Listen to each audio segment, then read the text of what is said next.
Les Amish cachent dans leur quotidien une collection d'astuces aussi simples que brillantes, capables de conserver la nourriture, améliorer les recettes et multiplier les saveurs sans technologie moderne, qu'il s'agisse de conserver le lait sans réfrigérateur ou de transformer le pain rassis en un délice. Chaque technique révèle une sagesse pratique qui fonctionne encore aujourd'hui. Mais lequel de ces secrets ingénieux pourrait transformer complètement votre cuisine? Le truc Amish pour conserver le lait plus longtemps. L'un des secrets les mieux gardés pour prolonger la fraîcheur du lait est d'utiliser des bouteilles en verre au lieu de récipients en plastique. Ce matériau, considéré par certains comme démodé, était le choix naturel des Amish bien avant l'existence des réfrigérateurs. Le verre ne retient ni odeur ni bactéries et permet au lait de rester propre et frais plus longtemps. La technique complète consiste à verser le lait dans des bouteilles parfaitement propres et à les placer dans un plateau peu profond, rempli d'eau fraîche. Cette eau est changée 2 fois par jour, créant un système de refroidissement naturel par évaporation. Pour de nombreuses familles Amish, c'était le seul moyen d'avoir du lait frais en plein été, alors que la chaleur rendait impossible la conservation d'autres aliments au frais. L'explication est simple.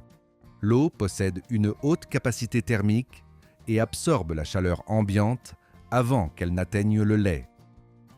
En la renouvelant fréquemment, la chaleur accumulée est éliminée et le processus redémarre. Grâce à cela, le lait peut rester en bon état environ 2 jours supplémentaires, même sans réfrigération moderne. Plusieurs Amish plaisantent en disant que le lait reste si frais qu'il semble attendre que la vache vienne le récupérer. La recette infaillible pour des pancakes moelleux. Dans les cuisines Amish, les pancakes moelleux sont un petit déjeuner classique depuis des générations. Leur secret est étonnamment simple. Ajoutez une seule cuillère à soupe de fécule de maïs à la farine ordinaire. Ce petit ajustement produit des pancakes légers et aérés, sans besoin d'ajouter davantage de levure chimique. La raison derrière cette astuce vient de l'expérience de cuisiner sur des poêles à bois, où la température varie beaucoup et est difficile à contrôler précisément. La fécule absorbe l'humidité, différemment de la farine de blé, créant de minuscules bulles réparties dans tout le mélange. Ne contenant pas de protéines, elle évite la formation de masses denses et permet une texture douce qui se maintient même après le refroidissement des pancakes. Les Amish répètent souvent un dicton. Il faut laisser les pancakes respirer, ce qui signifie ne pas saturer la poêle avec trop de mélange, ni aplatir les pancakes pendant la cuisson. Chacun a besoin d'espace pour que la vapeur s'échappe et que la hauteur parfaite se forme. Cette méthode fonctionne aussi bien avec de la fonte, des poêles modernes ou même sur le feu ouvert d'un feu de camp. Limonade sans citron. Une astuce estivale. Lors de nombreuses réunions Amish d'été, on trouve une boisson rafraîchissante qui a un goût de limonade, sans contenir de citron. La recette est née à une époque où l'accès aux agrumes était presque impossible, bien avant que le transport moderne ne permette de les consommer toute l'année. Pour remplacer le citron, on mélangeait du vinaigre, du sucre et de l'eau dans des proportions soigneuses. Le vinaigre apporte l'acidité nécessaire, tandis que le sucre équilibre la saveur pour créer une boisson étonnamment agréable, surtout servie froide par une journée chaude. Parfois, on ajoutait des feuilles de menthe fraîches du jardin pour lui donner une touche plus aromatique et spéciale. Les proportions doivent être soigneusement gérées. Trop de vinaigre et le résultat rappelle une vinaigrette. Bu trop peu et cela devient simplement de l'eau sucrée. Le mélange traditionnel suit une mesure d'environ 1 part de vinaigre pour 8 parts d'eau, puis du sucre au goût, généralement environ 1/2 tasse par gallon. Comment doubler le beurre sans perdre de goût? Le beurre a toujours été un article précieux, et pendant les hivers, lorsque les vaches produisent moins de lait, les familles apprenaient à l'étendre pour qu'il dure plus longtemps. Le truc consiste à battre du beurre ramolli avec une petite quantité d'eau froide et une pincée de sel. Cette combinaison crée une émulsion légère qui double pratiquement le volume du beurre sans altérer trop son goût. L'eau doit être froide car l'eau tiède séparerait le mélange. Le sel aide à le conserver et rehausse la saveur, en plus de stabiliser la texture finale. Le résultat est un beurre doux, semblable à une mousse, parfait pour tartiner le pain sans le casser. Ceux qui le goûtaient aux tables amish remarquaient rarement la différence entre le beurre pur et la version étendue, quand la pâte à pain ne monte pas. Dans les foyers amish, faire du pain est une habitude quotidienne, mais en plein hiver, le froid rendait difficile l'activation de la levure.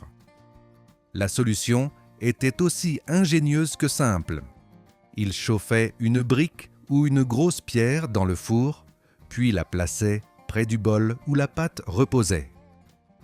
La chaleur irradiée par la brique agissait comme une couveuse naturelle. Cette méthode maintient la température idéale pour la levure, entre 80 et 90 degrés, sans risque de surchauffe qui tuerait les micro-organismes et gâcherait la pâte. Si la brique était trop chaude, il l'enveloppait dans une serviette pour adoucir la chaleur. Cette pratique a sauvé d'innombrables pains pendant les mois les plus froids. Le gardien naturel du fromage sans réfrigération. Avant que la réfrigération électrique ne devienne courante, les Amish ont développé une méthode simple mais efficace pour conserver le fromage pendant plusieurs semaines. Ils enveloppaient les morceaux dans un tissu humidifié avec du vinaigre et les stockaient dans une boîte en bois à l'abri de la lumière directe. Le vinaigre agissait comme un agent antimicrobien, empêchant la croissance de moisissures sans altérer le goût. Le bois de la boîte maintenait l'équilibre de l'humidité, permettant au fromage de respirer sans se dessécher excessivement. Cette méthode fonctionnait mieux avec des fromages à pâte dure comme le cheddar et le suisse. Le tissu devait être humidifié à nouveau tous les quelques jours pour maintenir son effet protecteur. Le truc pour un maïs sans insectes. Les parasites des garde-manger sont aussi anciens que les grains eux-mêmes, mais les Amish ont trouvé une solution totalement naturelle. Placer des feuilles de laurier sèches dans les bocaux de farine de maïs. Ces feuilles libèrent des composés aromatiques qui sont désagréables pour les insectes. 3 ou 4 feuilles par bocal suffisent pour éloigner les intrus sans affecter le goût de la nourriture. La méthode Amish pour conserver les pommes pendant des mois. La saison de récolte laissait toujours les familles Amish avec des tonnes de pommes fraîches. Mais pour préserver cette abondance jusqu'en hiver, il fallait soin et stratégie. Une technique infaillible consistait à envelopper chaque pomme individuellement avec une seule feuille de papier, que ce soit du journal ou du papier kraft. Une fois enveloppées, elles étaient disposées dans des caisses en bois et stockées dans des caves fraîches. Cette méthode empêche que les pommes se touchent entre elles, stoppant ainsi la propagation de toute pourriture. Les Amish répétaient souvent qu'une seule pomme meurtrie suffit à gâter toutes les autres. Une expression tout à fait vraie.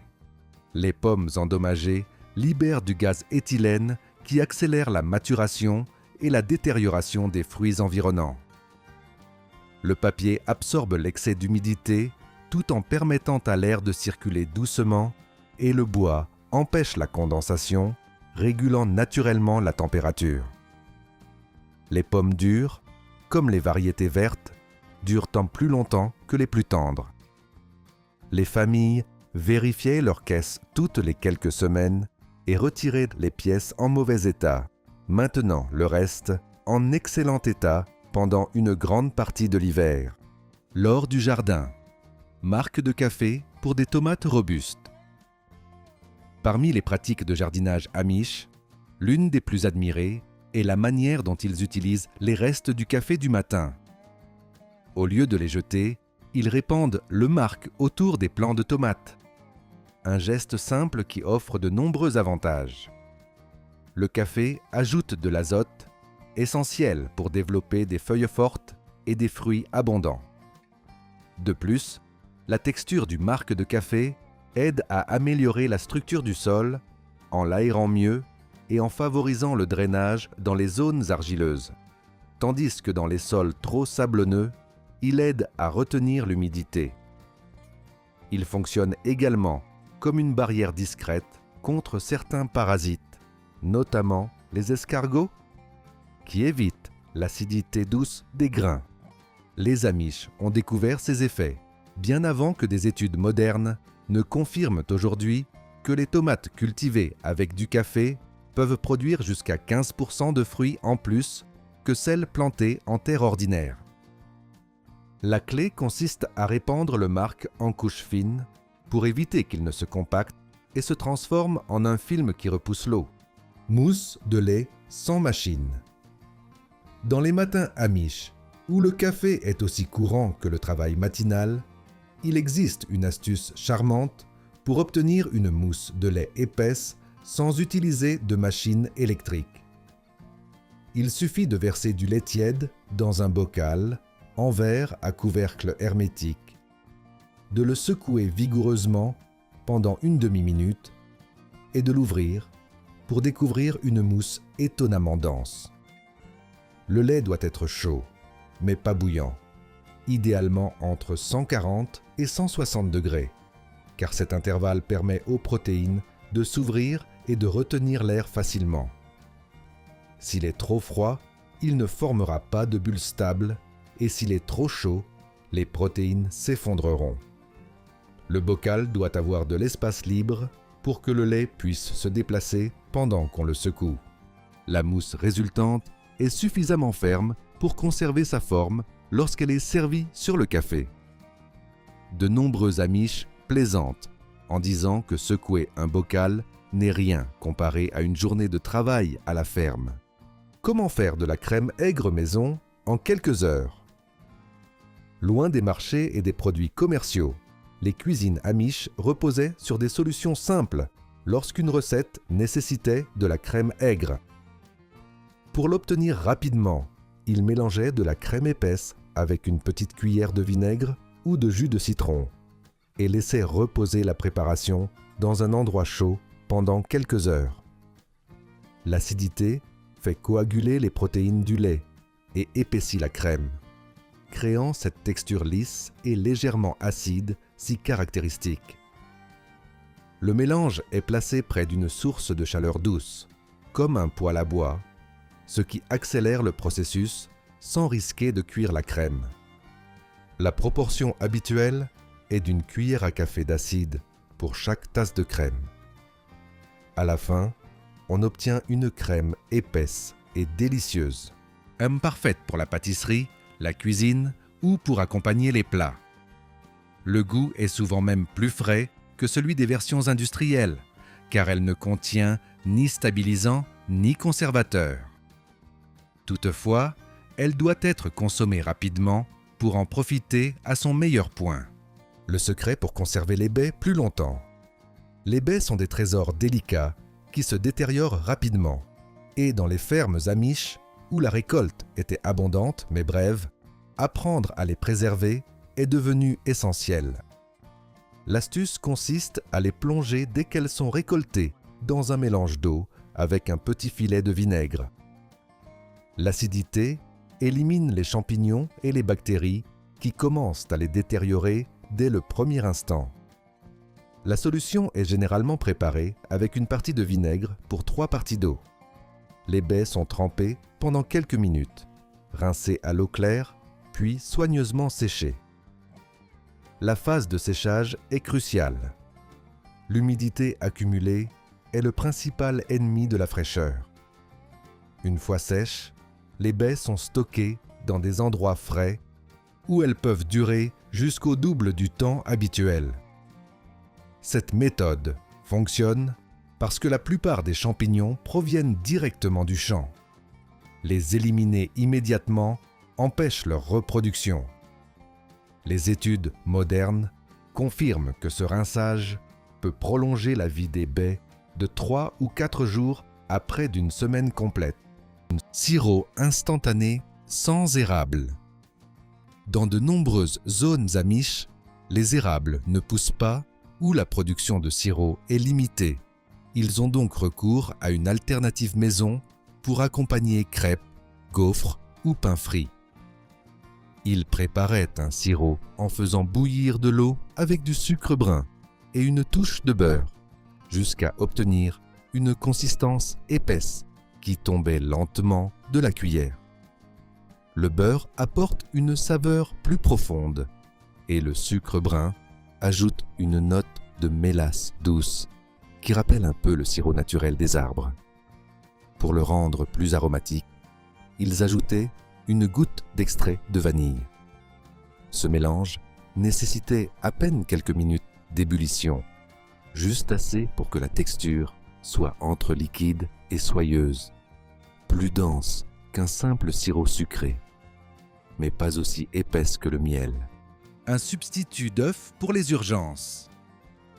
Pendant les mois froids, lorsque les poules pondaient moins, les cuisinières amish avaient besoin d'un substitut fiable pour les recettes nécessitant l'œuf comme agent levant. Leur remplacement parfait est apparu en mélangeant une cuillère à café de vinaigre avec une cuillère à café de bicarbonate de soude. La réaction effervescente produit des bulles de dioxyde de carbone, celle-là même responsable de l'élévation d'un gâteau.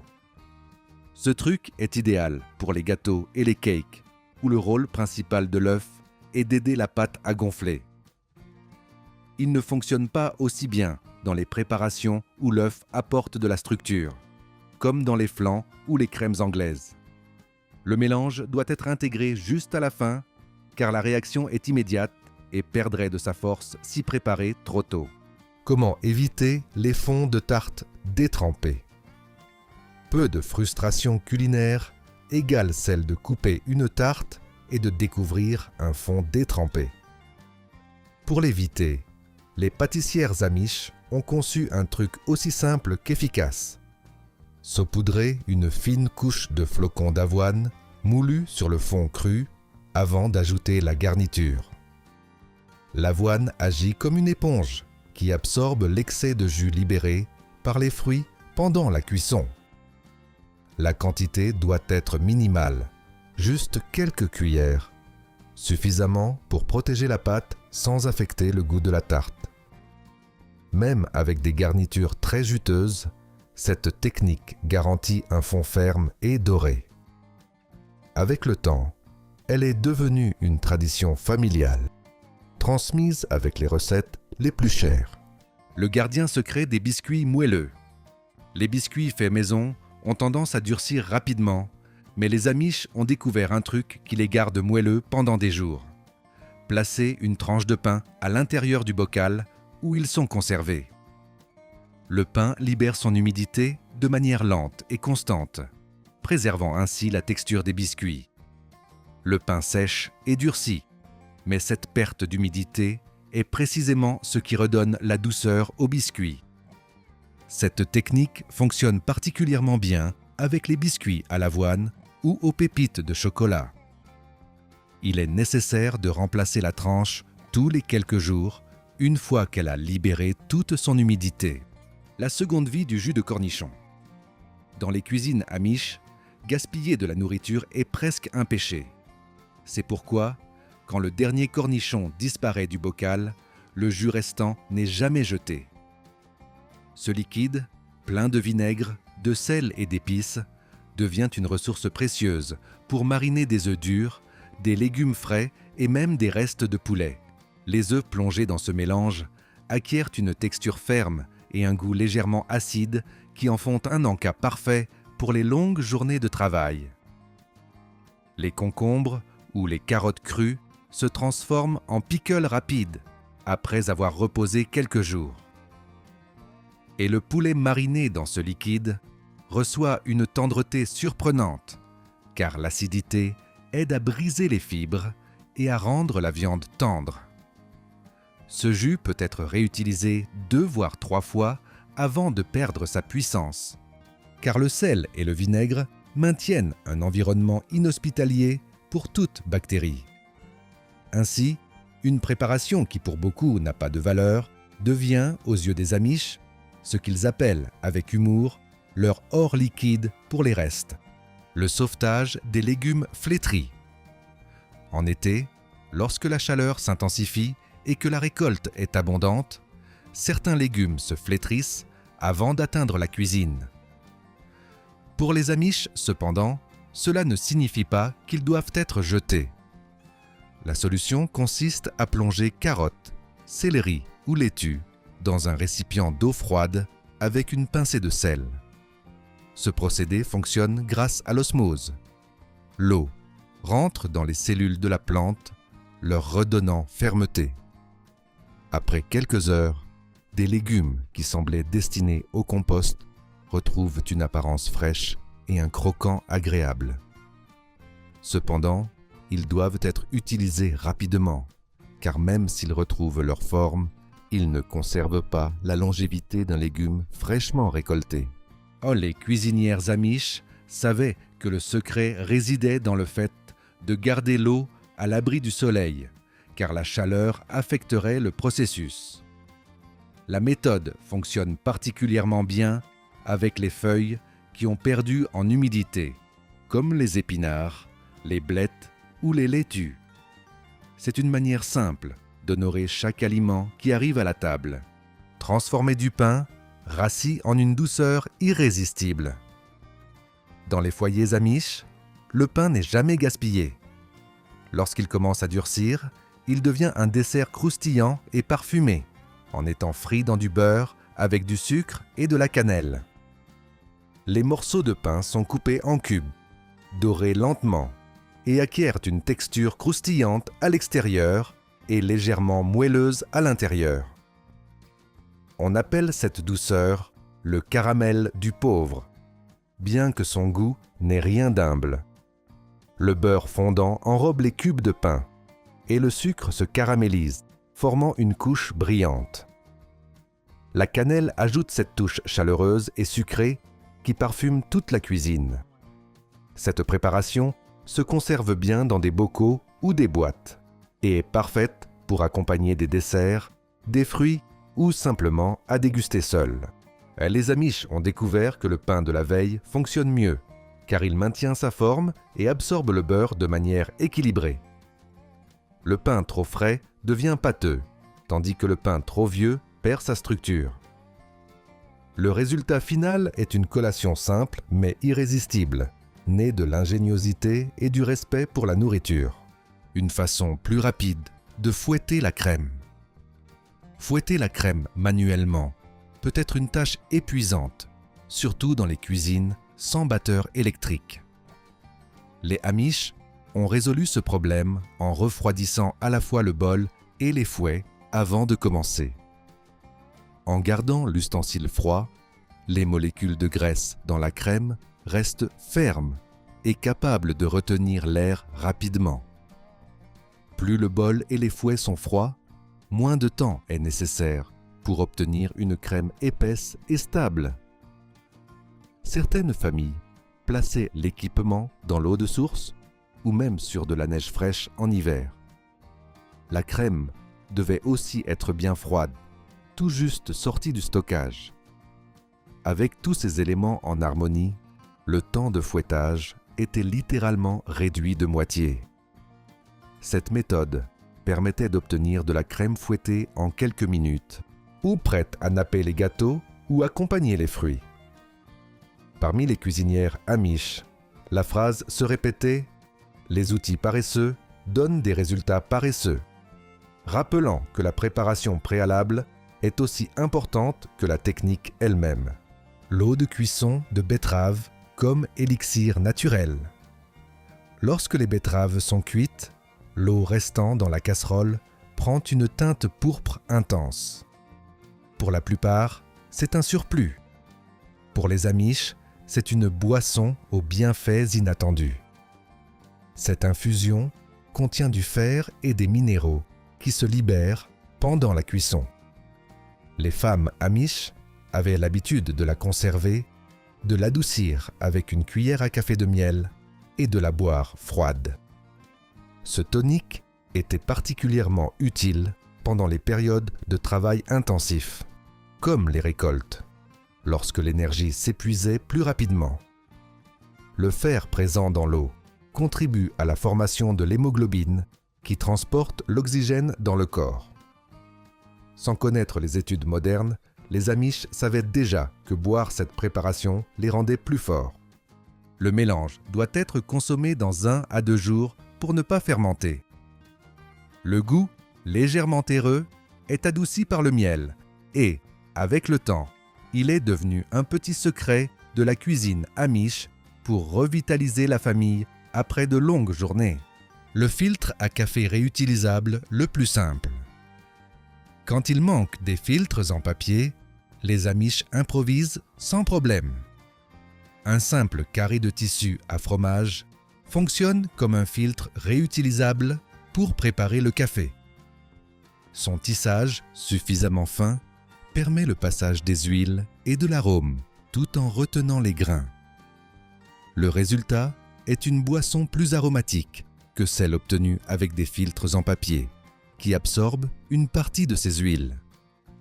Après chaque utilisation, le tissu est rincé à l'eau chaude et suspendu pour sécher.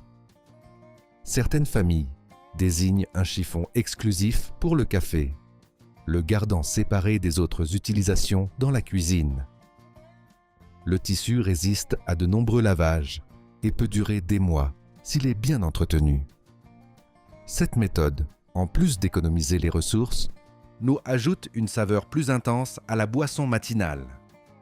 De nombreux amateurs de café qui visitent les communautés Amish sont surpris de voir à quel point un simple morceau de tissu fonctionne bien et comment il produit une tasse plus riche en arômes et en corps. Pommes séchées faites au coin du feu. En automne, lorsque les pommes remplissent paniers et tables, les Amish en profitent pour préparer un délice qui pourra être savouré tout au long de l'année. Des tranches de pommes séchées lentement près du poêle à bois. Les tranches sont saupoudrées de cannelle et suspendues en guirlandes ou disposées sur des plateaux spéciaux. Avec une chaleur douce et constante, l'eau s'évapore progressivement. Le résultat est un anneau de pomme souple, sucré et parfumé, sans besoin de sucre additionnel. Le goût se concentre et la texture devient une bouchée parfaite pour les mois froids. Ces anneaux secs conservent également plus de nutriments que ceux obtenus dans des fours très chauds, car la déshydratation se fait lentement. Les enfants Amish attendaient chaque année cette saison avec impatience, mais sachant que les friandises naturelles rempliraient bientôt le garde-manger. Conservées dans des bocaux ou des sacs en tissu, ces pommes séchées restaient en excellent état pendant longtemps. Le secret pour des purées de pommes de terre incroyablement crémeuses. S'il y a un truc Amish qui surprend tout le monde, c'est leur façon d'obtenir des purées lisses et moelleuses. La clé réside dans le fait de chauffer le lait avant de l'ajouter aux pommes de terre écrasées. Quand on ajoute du lait froid, l'amidon des pommes de terre se contracte et devient collant. Mais si le lait est tiède, autour de 120 à 140 degrés, il s'intègre doucement et enveloppe chaque particule du tubercule. Les cuisines Amish avaient toujours du lait tiède à portée de main, soit fraîchement trait ou chauffé sur la cuisinière. Cette habitude ne facilite pas seulement le processus, mais garantit une texture fine et veloutée qui ne devient jamais gommeuse. La purée finale conserve une légèreté et une saveur plus uniforme. Une fois que l'on connaît ce truc, préparer une purée parfaite devient presque automatique. C'est l'un de ces conseils si simples qui, pourtant, transforme complètement l'expérience à table. Comment tirer parti de chaque grain de farine? Dans les garde-manger amish, les sacs de farine sont presque sacrés. Une fois vides, les cuisinières ne jettent pas les restes qui adhèrent aux parois du sac.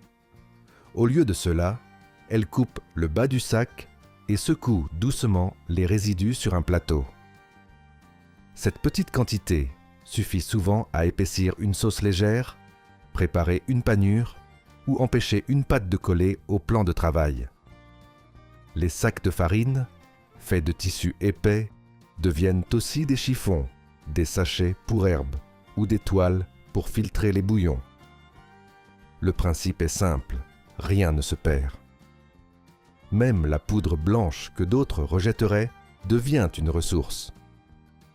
Les femmes amish rient en racontant comment une pincée de farine a sauvé plus d'une recette en période de pénurie. Cubes de bouillon fait maison. Avant que les cubes commerciaux n'existent, les Amish réalisaient déjà leur propre version. Ils gardaient des os, des restes de viande et des légumes flétris dans une grande marmite et les cuisinaient à feu très doux pendant tout un après-midi. Une fois le liquide filtré, ils le remettaient sur le feu pour le réduire jusqu'à obtenir une pâte épaisse et brillante. Cette pâte était versée dans des plateaux et séchée jusqu'à former des blocs fermes. Chaque cube se dissolvait dans de l'eau chaude pour créer un bouillon aromatique plein de profondeur. Il ne contenait pas de conservateur, mais se conservait pendant des semaines parce que la réduction concentrée empêchait qu'il ne se gâte. Pour les familles amish, ces cubes maison étaient comme une petite réserve de saveurs prête à être utilisée dans n'importe quelle soupe ou ragoût. Comment sauver du sucre durci? Les garde-manger des campagnes sont souvent froids et humides, des conditions idéales pour durcir le sucre brun. Les amish ne s'en inquiètent pas. Il suffit de placer dans le bocal un petit morceau de pain ou une fine tranche de pomme. L'humidité naturelle du pain ou du fruit se libère progressivement, adoucissant le sucre jusqu'à ce qu'il retrouve sa texture originale. En 1 ou 2 jours, le sucre redevient malléable sans perdre son arôme profond. Une fois prêt, on retire le fruit ou le pain pour éviter la moisissure. Ce truc s'est transmis de génération en génération et reste aussi efficace que lorsqu'il fut découvert par accident. Une mère qui avait laissé une demi-pomme dans le bocal et découvrit que son sucre avait repris vie. Du beurre frais en quelques minutes. Dans les fermes amish, transformer la crème en beurre est presque un rituel. Pour accélérer le processus sans machine moderne, ils utilisent des bocaux en verre hermétique remplis jusqu'à 1/3 avec de la crème très froide. Le battement constant du liquide contre les parois du bocal, produit par le mouvement rythmique des bras, sépare la graisse du petit lait. Au bout de quelques minutes, le son change. La crème cesse de clapoter et devient une masse solide qui se détache des parois. On ouvre le bocal et apparaît un beurre jaune et doux. On le rince à l'eau froide pour retirer le petit lait restant et on le façonne à la main. Certains ajoutent une pincée de sel, d'autres le préfèrent pur. Le petit lait restant est conservé pour cuire du pain, car il apporte une légèreté incomparable. Rien n'est gaspillé et chaque geste relie la famille aux traditions anciennes. Le truc amish pour éviter de pleurer en coupant des oignons. Les amish, qui cuisinent de grandes quantités chaque jour, ont développé un truc simple pour couper des oignons sans pleurer. Les placer dans de l'eau froide pendant quelques minutes avant de les couper. L'immersion réduit la libération du composé sulfurique responsable de l'irritation des yeux. Cela rend aussi la pulpe plus ferme, facilitant une coupe uniforme. Certains laissent mond même la planche en bois sous un jet d'eau froide un instant, car ils affirment que cela aide à dissiper les vapeurs. Le résultat est une expérience plus calme et confortable surtout lorsque l'on prépare des soupes ou des ragoûts nécessitant plusieurs oignons. Le lait ne bout jamais trop vite. Dans les cuisines amish, faire bouillir le lait est une tâche quotidienne, mais aussi l'une des plus délicates. Pour éviter qu'il ne déborde soudainement, on place une cuillère en bois dans le récipient pendant qu'il chauffe. La cuillère casse les grosses bulles qui se forment à la surface, empêchant ainsi qu'elles ne s'accumulent et débordent. Le bois fonctionne mieux que le métal, car il ne conduit pas la chaleur aussi rapidement. De plus, la cuillère maintient un passage ouvert pour que la vapeur s'échappe. Cette astuce permet de chauffer le lait de manière constante, sans précipitation et sans accident.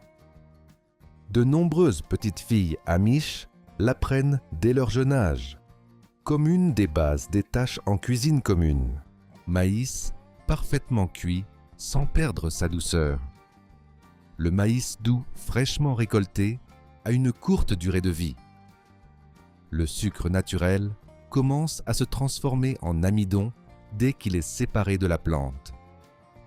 Pour préserver sa douceur maximale, les Amish le cuisent immédiatement dans de l'eau bouillante et le retirent dès que les grains deviennent tendres, jamais trop longtemps.